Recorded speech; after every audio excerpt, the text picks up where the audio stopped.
Hello দর্শক, আসসালামু আলাইকুম। Welcome back to Meghla's kitchen. আজ আমি আপনাদের জন্য নিয়ে এসেছি পারফেক্ট মিষ্টি দইয়ের রেসিপিটি খুবই সিম্পল। আমি বানিয়ে দেখাবো কিভাবে পারফেক্ট মিষ্টি দই 1 ঘন্টায় আপনারা চুলায় বানাতে পারেন। আমরা সবাই কম বেশি মোটামুটি জানি শীতের সময় দই বানাতে একটু প্রবলেম ফেস করতে হয়।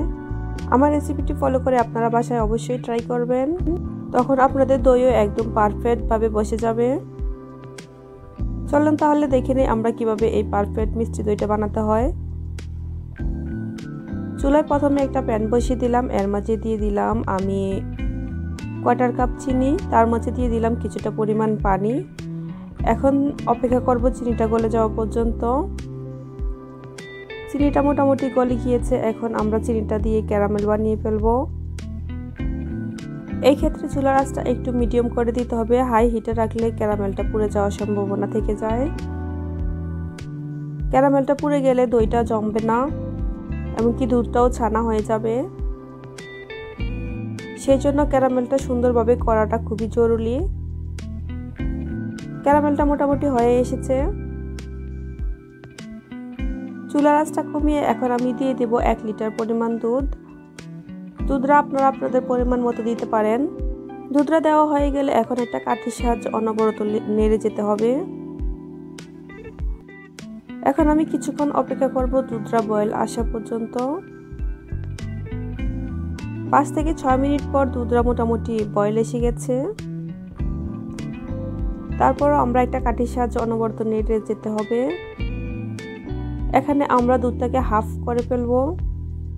এই পর্যায়ে এসে যারা ঝামেলা মনে করেন তারা এখানে কিছু পরিমাণ গুঁড়ো দুধ ইউজ করতে পারেন। আপনারা 1 কেজি গরুর দুধের সাথে এখানে 1 কাপ পরিমাণ গুঁড়ো দুধ ইউজ করতে পারেন। প্রায় 10 থেকে 15 মিনিট জাল করার পর দুধটা অলরেডি হাফ হয়ে গেছে।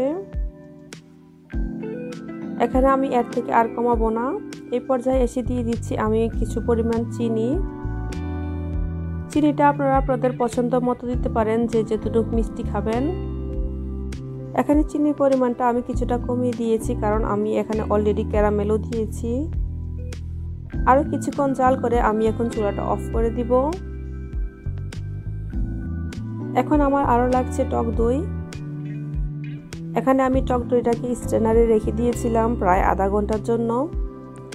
দইয়ের সম্পূর্ণ পানিটা ছেঁকে নিয়েছি। এখন আমি একটা উইস্কির সাহায্যে দইটাকে সুন্দরভাবে বিট করে নিচ্ছি।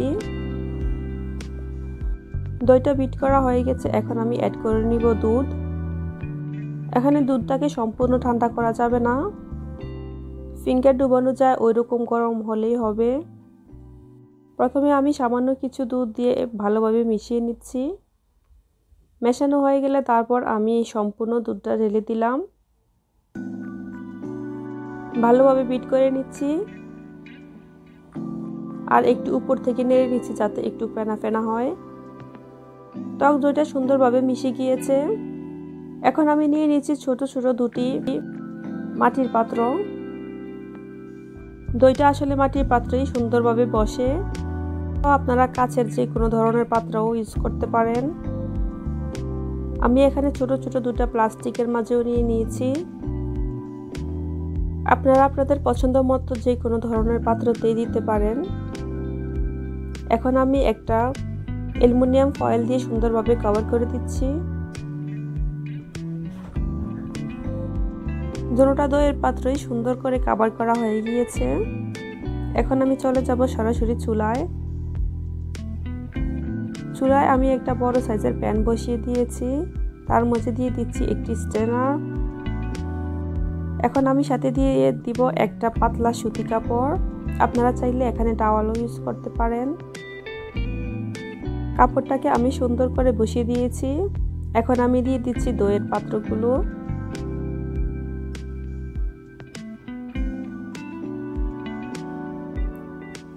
কাপড়টাকে উপর থেকে সুন্দর করে কভার করে দিতে হবে। তারপর ঢেকে দিচ্ছি আমি প্রায় 1 ঘন্টার জন্য। এই 1 ঘন্টার মাঝে ঢাকনা খোলা যাবে না, চুলার আঁচটা একদম লো হিট করে দিতে হবে। ফিরে এলাম প্রায় 1 ঘন্টা পর। আমি আপনাদেরকে একটু সরিয়ে দেখাচ্ছি দইটা কেমন পারফেক্টভাবে বসে গিয়েছে।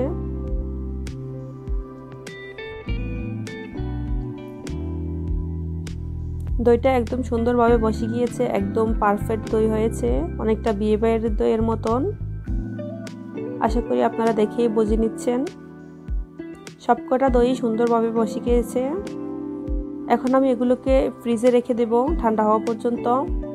ঠান্ডা হলে অবশ্যই এটাকে সার্ভ করবেন, ঠান্ডা হওয়ার আগে সার্ভ করা যাবে না।